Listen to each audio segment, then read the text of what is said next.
11. I'm going to circle it and we'll come back to it. Any others in 1 through 12?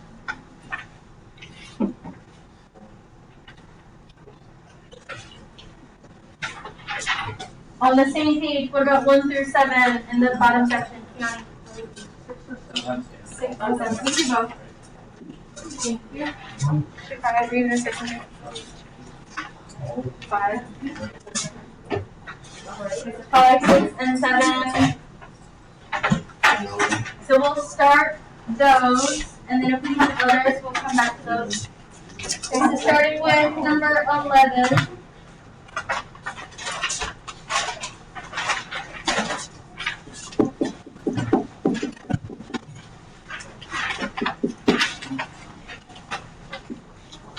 So I have this graph already. I'm just going to talk through how we got these points. Since this is 1/2 x squared, and the 1/2 is on the outside, this is being vertically compressed. So all of our y values are going to change, but none of our x values should. Which means what we could do is take each of our y values and multiply it by 1/2 or divide it by 2. So usually this would go up to 1. If I divided by 2, this would go up to 1/2 instead. Usually these would go up to 4, but if I divided by 2, it would go up to 3 instead.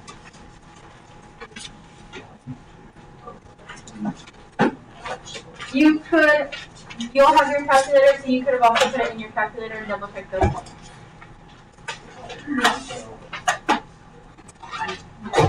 5,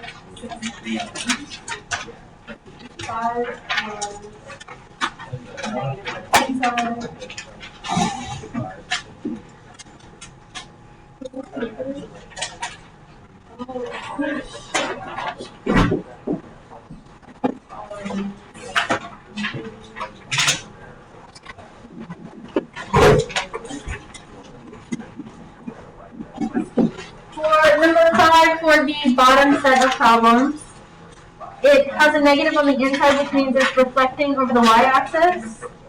So that means your y values would not change, but your x values would. So here, instead of your x value being at positive 4, it would flip to negative 4. This is a little off. It should be at negative 2. The one at 2 should be at negative 2. The one at negative 2 should be at 2. And the one at 0 would stay at 0. So the only one that really changes is this one.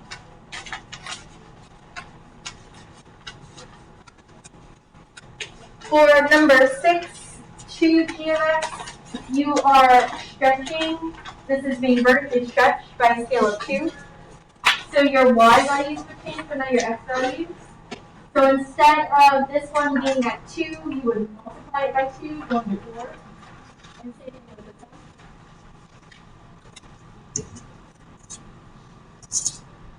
And then for that last one, kind of like the one we did before, everything is being multiplied by 1/2 your y value since it's on the outside. So instead of this one going up to 2, we would cut it in half and it would go up to 1. And same thing with this one.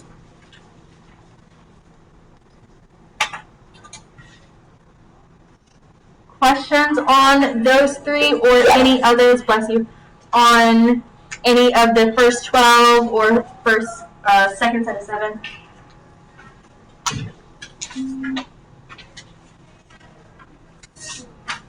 Sam.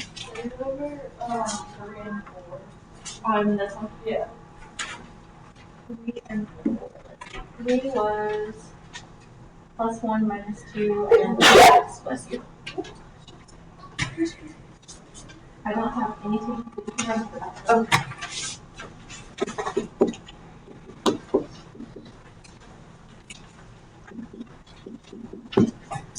For number 3, you're taking the entire function, you're moving it to the left 1 and down 2. So that means your x values are changing as well as your y values. So from this point, move it to the left 1 and move it down 2. And it should be at -3, -2. This point, move it to the left 1 and down 2. It's a little off, but it should be at -1, 0. This point, move it to the left 1 and down 2, 1, -2. And to the left 1 and down 2, 3, 0.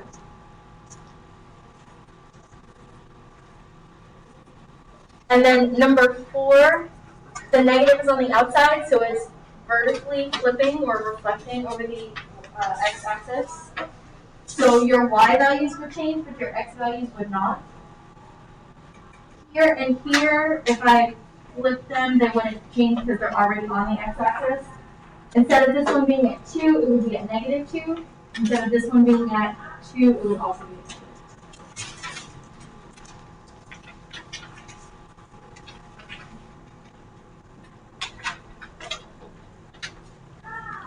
Kobe.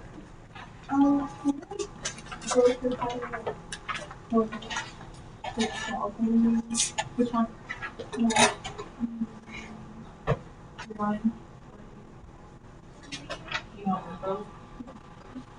I also did not write the vertex on that one, but the vertex for this one was 0, 0. You don't have anything on the inside or outside. For number 1, you don't have anything on the inside, so your vertex would be 0. On the outside, you have a 1, so this where we would start. Thank you.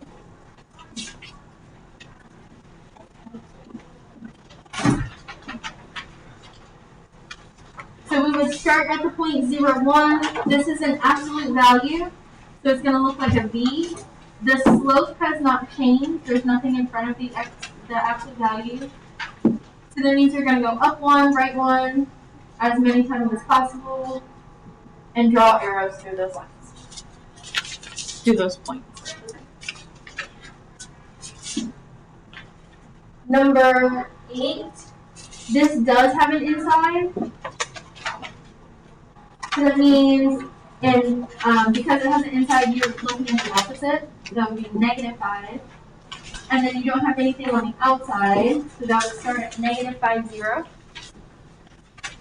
This is a quadratic function, so it's going to look like a U.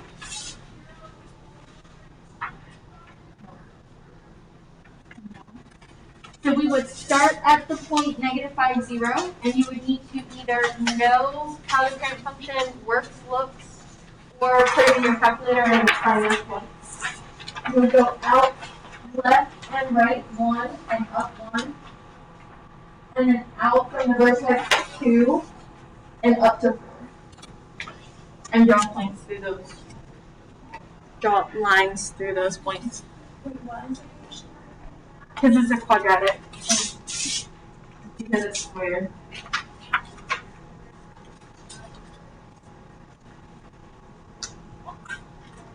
Any others from any of these that we want to see or go over?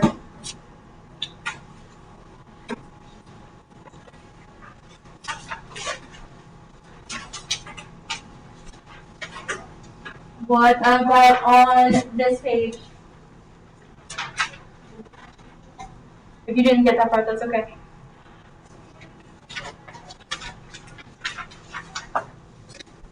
Or the last page.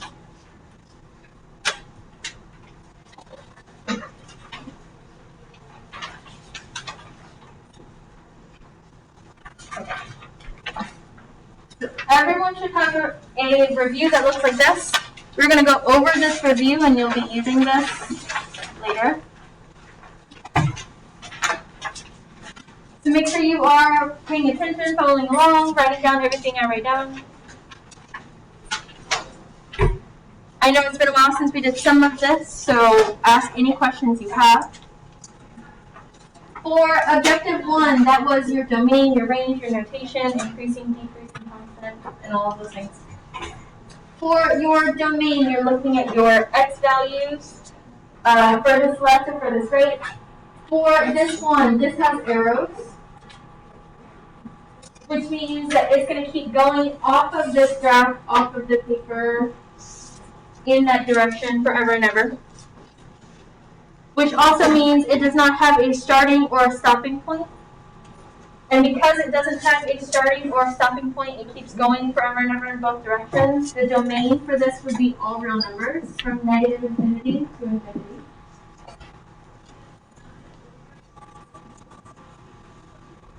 And that's how you would write that in interval notation. You could also write this in set builder notation. You don't have to write both, but if you want to know how that would be written. you would use curly brackets, X with this line, X, this weird E, and this weird R. They mean the same thing, but just written differently, all real numbers.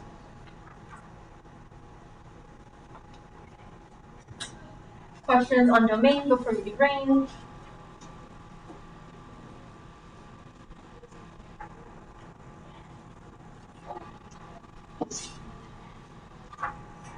Your range, you're looking at your Y values, lowest to highest. So because this has arrows that keeps going down and out, you won't have a floor to start at or a starting point. Your starting point would be at negative infinity. This does have a stopping point, the ceiling that doesn't go past. That stopping point would be at 0. Your Y value is 0 there. And because this is not an open circle, that would be a bracket. Or we could write this in interval in set builder notation. Y, everything is less than 0, so this would be Y is less than or equal to 0.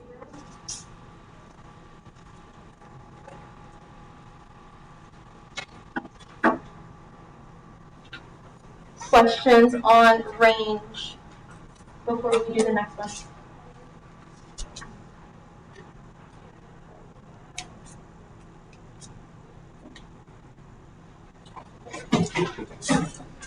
Unless stated otherwise, absolute value and quadratic functions, the domain is always all real numbers. This doesn't show that it has arrows, but it would keep going up. So unless it actually stopped at a certain point, like if it stopped like right here and did not keep going off the graph, then it would keep going. If it had stopping points, then it would stop. The range for this one has a starting point or a floor at -2. It does not have an open circle, so we can assume that's included. And because it keeps going up because of the arrows, it would go to positive infinity.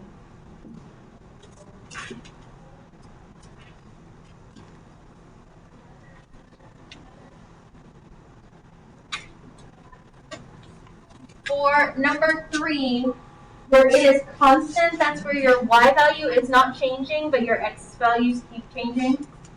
So it is constant right here and right here. When we list these intervals, we are only listing the X values. So this would start at -5, I think is this number, is written in small. This is an open circle, so that would be a parenthesis. And it stops at -1. This is not an open circle, so we can say that's included.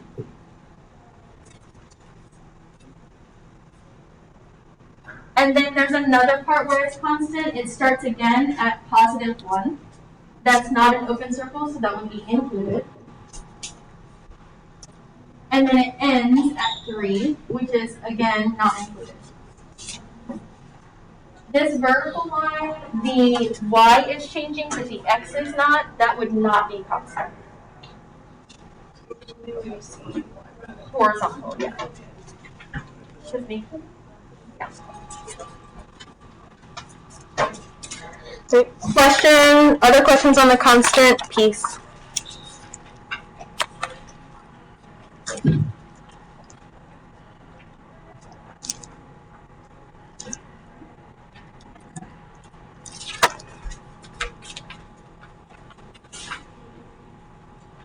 For number 4, we have to write this.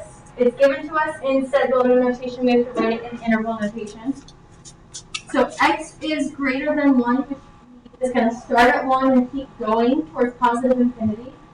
This does not have the line underneath it, so it would just be a parenthesis, not a bracket. And it would keep going towards positive infinity, which would always be a parenthesis.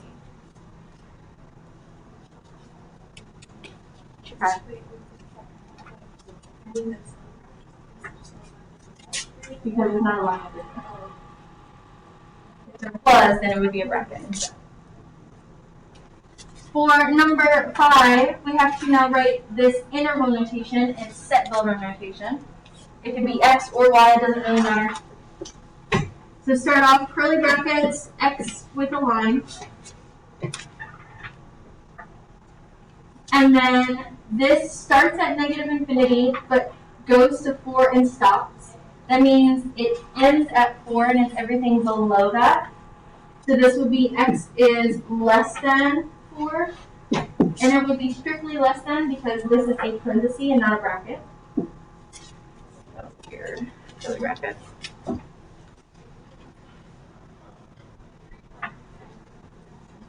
Do we have any other questions on this section?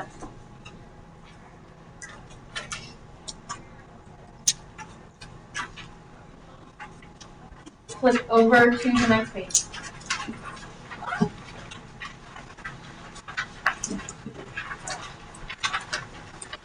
The second objective was writing an equation from transformation. So we have to remember what is what's inside, what's outside, what's horizontal, what's vertical, and how would we write everything. So for number 1, we're given the parent function x squared, so we know we're going to be using that. It's translated 5 units to the left. Left is a horizontal thing, and horizontal things are inside.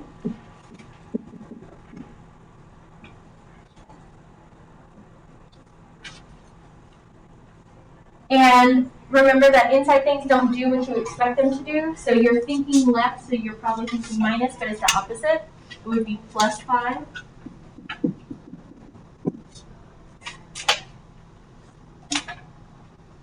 And then reflected over the x-axis is doing this. It's a vertical transformation, so that is an outside thing. And anytime it's reflected, there's a negative involved. So when you write the equation, anything that is a scale factor or outside reflections go first, and then anything else. So we would start this f of x equals, or you can put y equals, either or, it does not matter. We have a negative on the outside, so we're going to put that, or start with that. Then we need our inside piece, x plus 5. We're going to put that inside parentheses. And our parent function was squared, so we need that squared on the outside.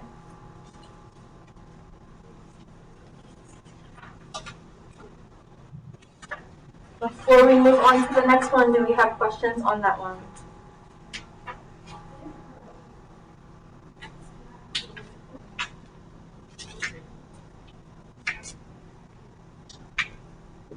For number 2, we have the same parent function. This is translated 2 units down. Down is a vertical thing, so that is outside. Outside things do exactly what you expect them to, so down would be a negative. So this would be a minus 2 on the outside. Reflected across the y-axis would do this. So that would be a horizontal transformation, that would be inside. So on the inside you have a negative. So if we're putting all of that together, start off with f of x. The outside negative 2, that would go at the very end.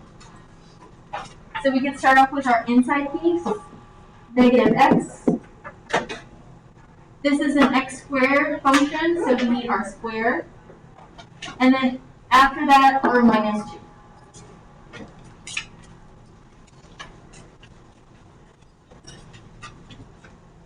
Questions on that one before we continue?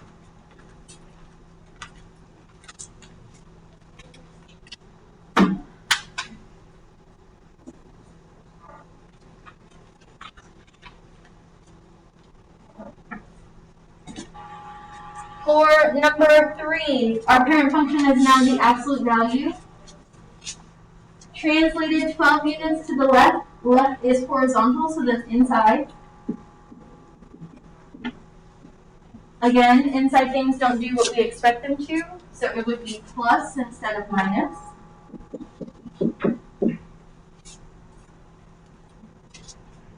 And 18 units up. Up is a vertical thing, so that would be outside.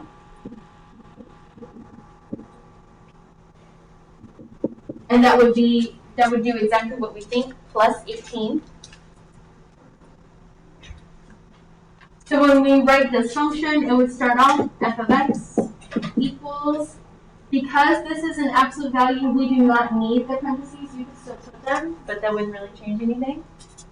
So we'll have absolute value bars instead, and then x plus 12 on the inside of that. And then plus 18 after that.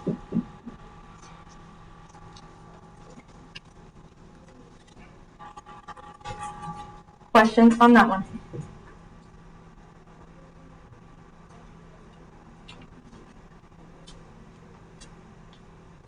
For the last one, we again have absolute value. I'll change some of this wording because it was typed incorrectly. This should be vertically, because we're not doing horizontal scales. And this should be compressed.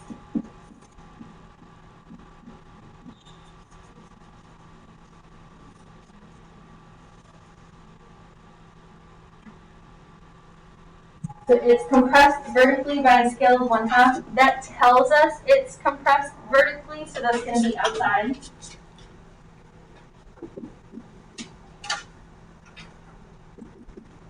And we're going to use that 1/2 and multiply it to the function. The reflected across the x-axis would be a vertical, so something outside. And translated 12 units to the left, left would be horizontal, so that would be inside. And again, opposite, so plus. Coping.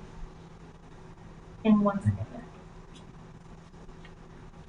So putting all of this together, our outside scale and reflection would need to go first. The negative would come before the scale, so we'd have negative 1/2. Then our absolute value, and we need whatever was inside the x plus 12. And that would be our function.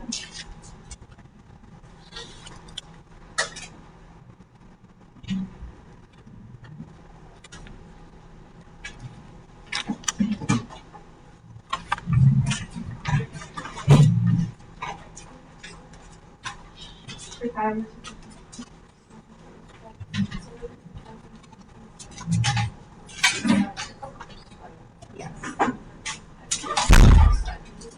You may want to visually do it. Okay, here's my x-axis, I'm flipping like this. Here's my y-axis, I'm flipping like this.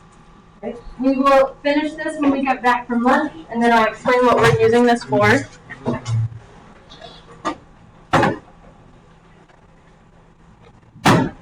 Okay, sounds good. Okay. The third objective was writing equations from graphs. So you have to be able to recognize what transformations happen in order to write your equation. If you need to, or if it helps you, draw in your parent function table. So for the first one, the parent function will start at 0, 0, go to the right and left one and up one. And then to the right and left 2 and up to 4.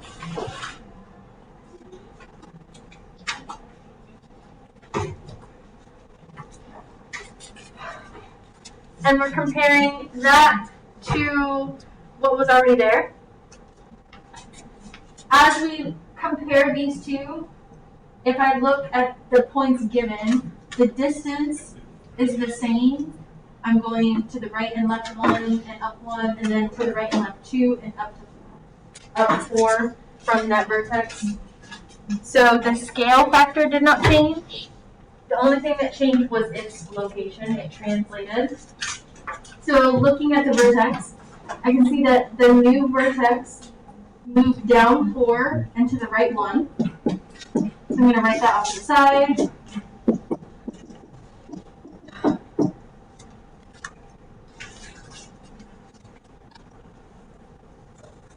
And then I'm going to use those two things to help us write the equation. Because this is a u, that's going to be your parent function x squared. So we're going to need each of those to write our equation. You can start off f of x equals, down is going to be outside, right is going to be inside, down is going to be outside at the back, and the inside piece we can start off with. It's going to be opposite, so instead of plus, it would be minus, x minus 1. Because our parent function is squared, this also needs to be squared. And outside of that, we would put down 4 the minus 4.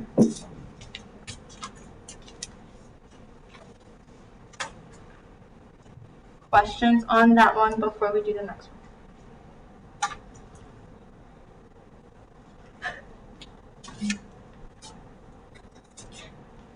For this one, this is an absolute value function because it's a v. The parent function for this would also start at 0, 0, go up 1, right 1, and up 1, left 1.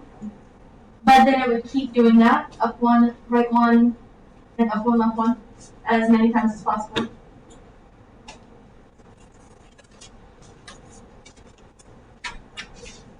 And you're comparing. So comparing my vertex, I know that this new vertex went down 3 and to the right 1.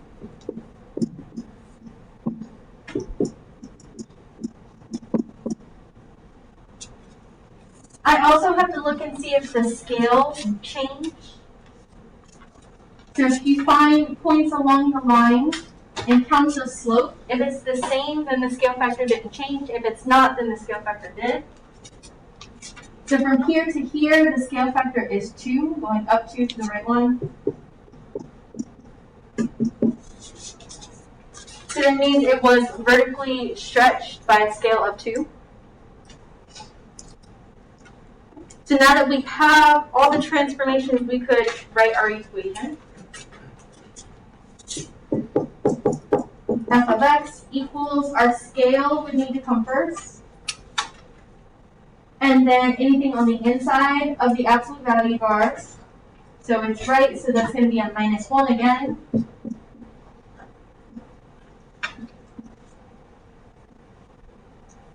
And on the outside of those absolute value bars, down 3, so minus 3.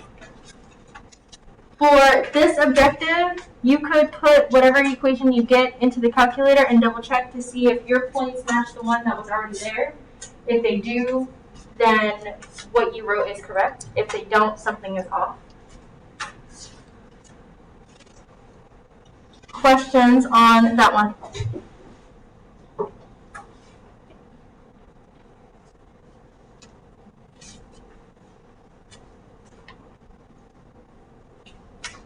For objective 4, this was being able to describe the transformations into words. So looking at an equation and seeing what the transformations are and describing what those are into words. Remember that with this objective, you have to be very specific. Use words like reflect, translate, vertically stretched, or vertically compressed by a scale of. The negative would be a reflection. And because it's on the inside, that would be a horizontal thing. So that would reflect over the y-axis.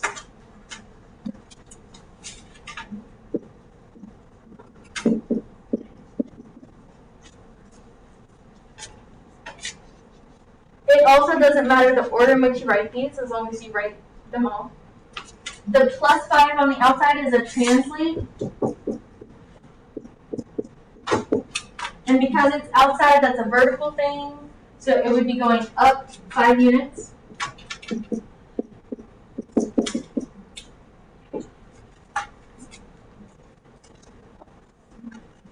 Questions on that?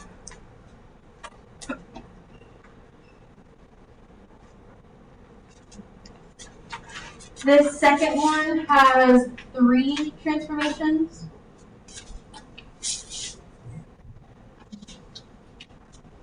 Again, the order does not matter. We have a negative on the outside, so that's going to be a reflect. But because it's on the outside, it's a vertical thing, so that's reflect over the x-axis.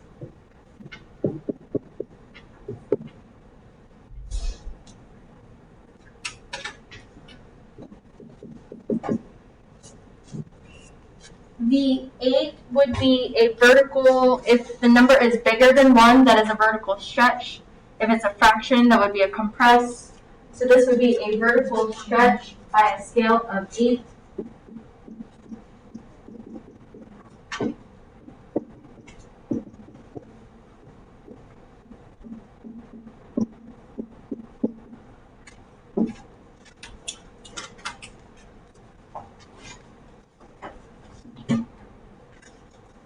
And the very last thing, the +13, is an inside thing, and it's translating.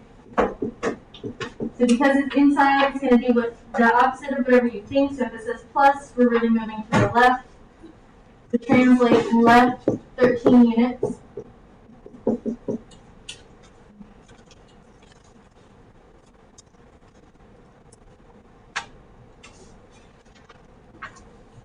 Questions on that one?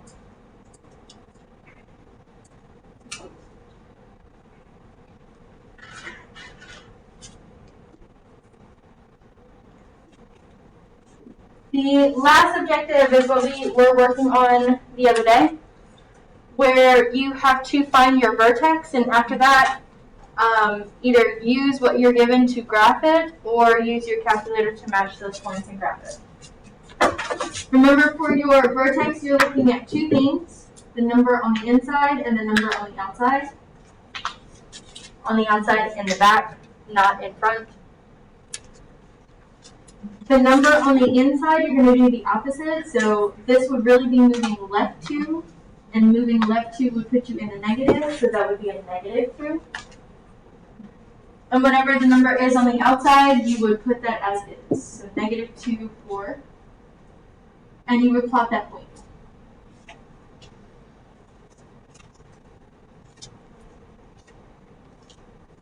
Then you would look and see if your scale factor has changed or if you have a negative on the outside. Here we do have a negative, so that means instead of facing up like it normally does, it will now be facing upside down. The scale factor has not changed, so instead of going up 1, right 1, it will go down 1, right 1, and down 1, left 1. You can do it as many times as you need to, but you really only need 5 points. So once you have those 5, you can draw lines through them. Make sure you have arrows.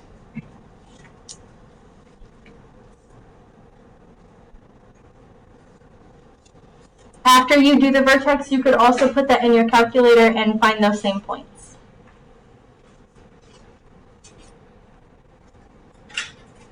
Do we have any questions on that?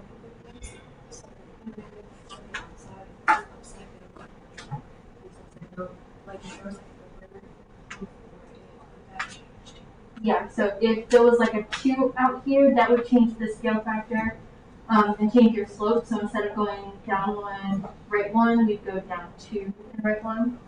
It would just depend on whatever that number is.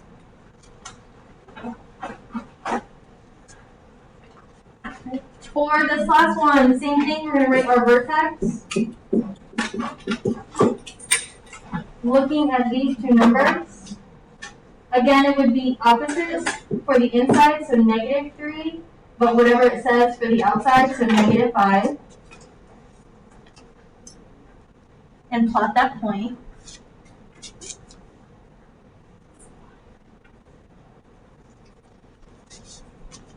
This does not have anything on the outside, scale factor or negative. So that means we're going to draw this just like the parent function would. Go to the right and left 1 and up 1. And from the vertex, right 2 and left 2 and up 4.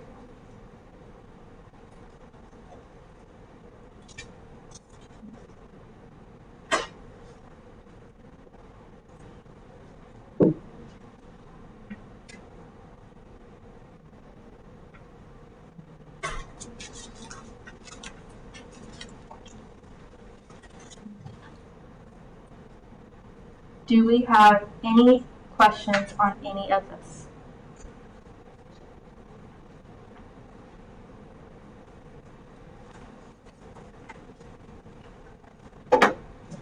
So now, to explain what you're going to be using this, at the beginning of this unit, when you looked at the course calendar, you may or may not have seen that the quiz is going to be open notes. So I'm going to give you the quiz today, and you can use the review we just went over, any notes that you have. You can also use each other. Because you can use all of those things, you cannot use me or Mr. Norfolk. You cannot ask us questions. You cannot check your answers. None of those things.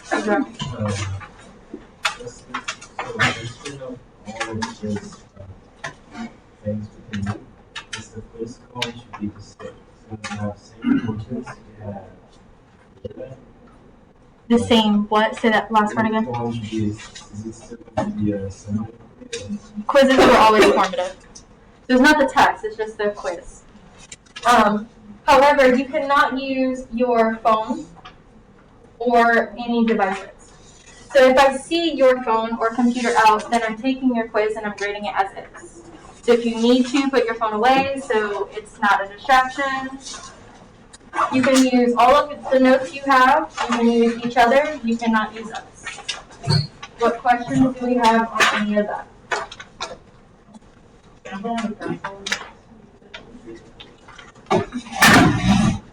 Do you have a question? Yes. You guys know who that is up on that poster up there? 23. Anybody know who he is? Yes, no? Who is it? Ron James. Is he any good? Yes or no? Is he good?